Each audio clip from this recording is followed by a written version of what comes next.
started Traveling Stories almost 5 years ago when I was living in Honduras right after college because I saw all these kids who were growing up without access to books.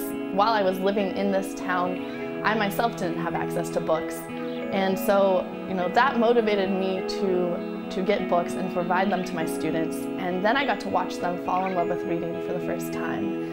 And I thought to myself, that wasn't really that difficult. What if I could do that for kids all over the world?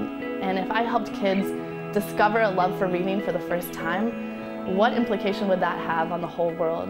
How would that make the world a better place? So in 2010, I started Traveling Stories, and we are doing work both locally and internationally. Internationally, we build libraries in villages around the world that don't have access to books. And here in the US, we have a story tent program where kids just come and sit with volunteers, they read out loud, they earn book bucks for the books they read, and they get to buy prizes. When I was a kid, to me, books were, they were everything. They lit up my life.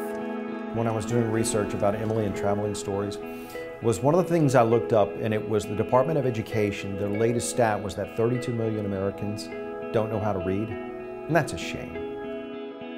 When children have access to books, that's where it starts. It's not just about learning your letters. It's about having access to the experiences that books can provide.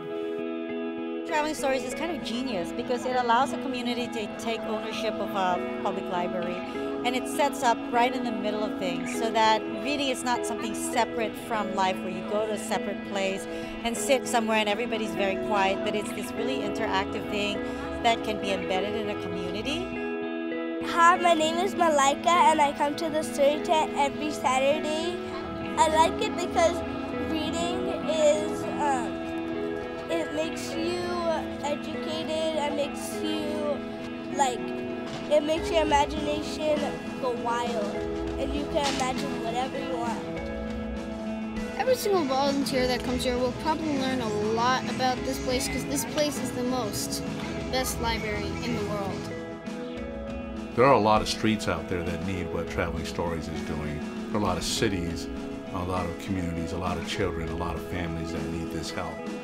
Well, I think Traveling Stories could be everywhere. Certainly there's no question that it could be, there's no community in this country that couldn't be serviced by Traveling Stories, and certainly as you look at the international possibilities, it's pretty unbelievable. So I think that there's, reading isn't just a US thing or an English thing, it's something that we should be encouraging in every culture and every language.